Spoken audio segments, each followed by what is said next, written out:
Weakness. Do I have weakness? I am nothing but weakness.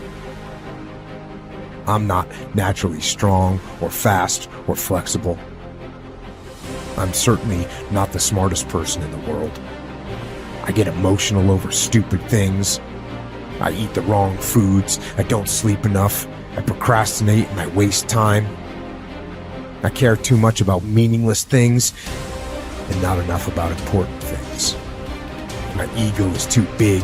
My mind is too small, often trapped inside itself. Now, all that being said, I have a saying.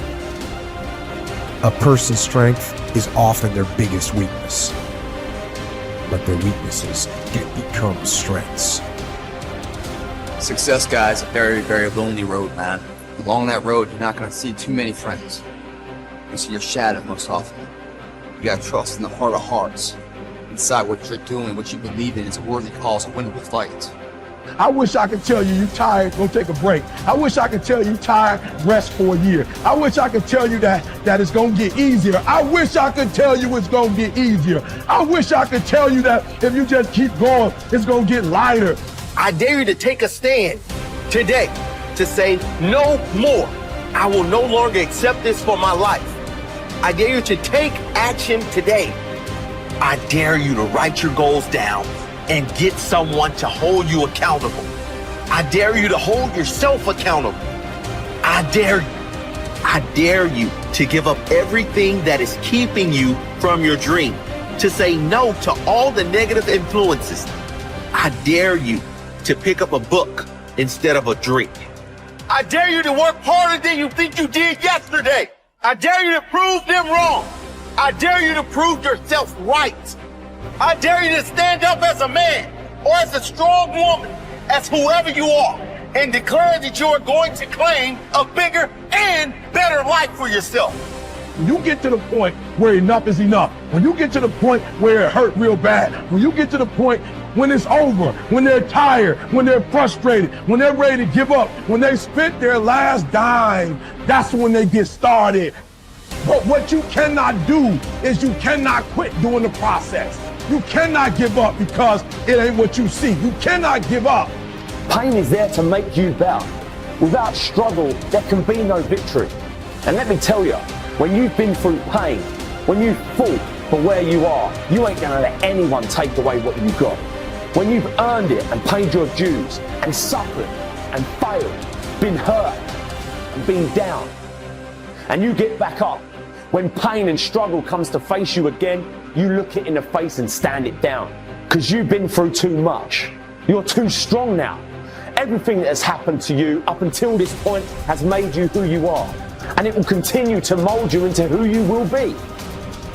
How do you overcome the suffering of life? Be a better person. That's how you do it. Well, that's hard. It takes responsibility. And I think, you said to someone, you want to have a meaningful life? Everything you do matters.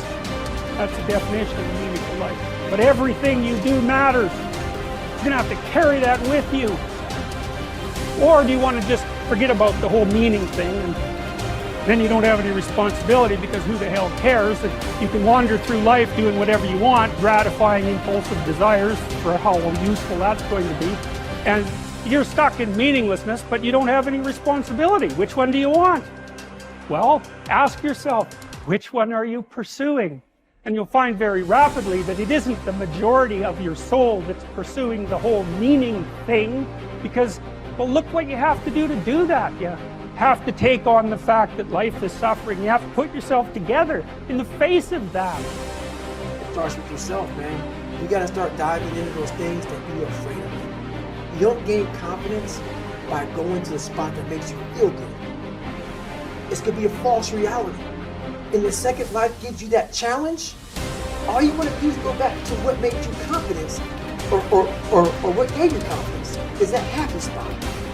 Now, what gives you confidence, what gave me confidence, was spending years at a kitchen table trying to learn how to read and write on my own, realizing I can't learn the way you learn. I can't, but I can learn. What gives you confidence is not being afraid. It's overcoming the fear. I used to stutter severely bad. So right now, I don't know how many people are going to watch this. You know what gives me confidence? Is knowing I no longer care if I sit here and start stuttering again. That's what gives me confidence, is facing these things, overcoming them. And maybe not overcoming them every day, but facing them. And facing and facing. Pretty soon like this, oh man, this is where it's at. It's not in that comfort zone. It's in the discomfort zone is where my confidence is getting built. That's where it's getting built. But people want they want an easier answer. There has to be an easier way. It's not. I'm sorry. I searched for it my entire life. I did. I lied. I did everything. And I still felt empty. I walk around with a backpack with all my stuff with no car. And I walk around happiest person in the world. Have nothing. Happy as hell. It's because I found out the whole key to life. It's not in all that. Have to face yourself. So many people live to be 100 years old and they die miserable, having everything, because they never examine. I call it my live autopsy. You never examine this. Happiness, peace, enlightenment, it's all up here, man. It's all up here. And when I start talking like this, people are, man, I don't know. It's the truth, man. It's all up here. You just got to be willing to go and face it. And that's the hard part. Attitude is a reflection, a result of a person's will. It is incalculably powerful. It can bring about marvelous results for us, but we need to train it patiently, day by day. Now let's talk about the attitudes of people who are successful.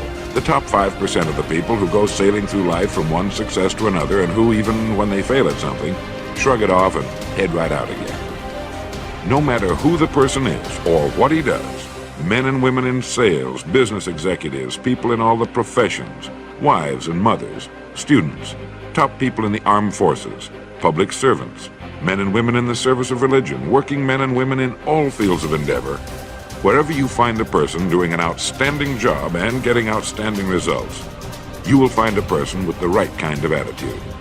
These people take the attitude toward themselves that they can accomplish what they set out to accomplish, that there's no good reason on earth why they can't be competent, successful. They have a healthy attitude toward themselves and, as a result, toward life and the things they want to accomplish. And because of this, they achieve some remarkable things, and they come to be called successful, outstanding, brilliant, lucky, and a lot of other things. They're quite frequently no more brilliant or outstanding than the majority of the people by whom they're surrounded. But they did develop the right attitude, and they found their accomplishments not too difficult, and many times surprisingly easy, simply because it seems that so few are really trying, really believe in themselves.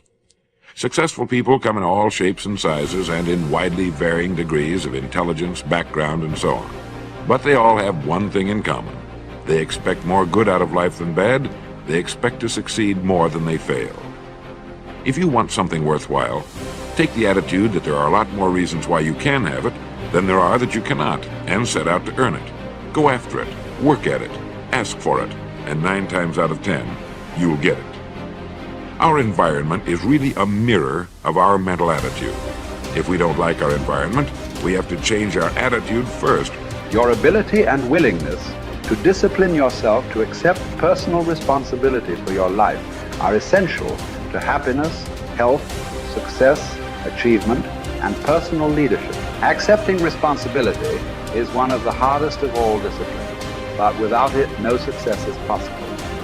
The failure to accept responsibility and the attempt to foist responsibility for things in your life that make you unhappy onto other people, institutions, and situations completely distort cause and effect, undermine your character, weaken your resolve, and diminish your humanity.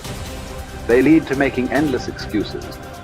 There is a direct relationship between the acceptance of responsibility and the amount of personal control you feel you have over your life.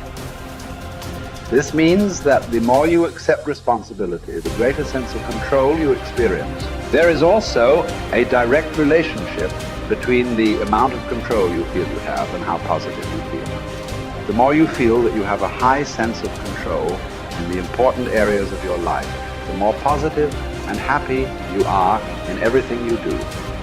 When you accept responsibility, you feel strong, powerful, and purposeful.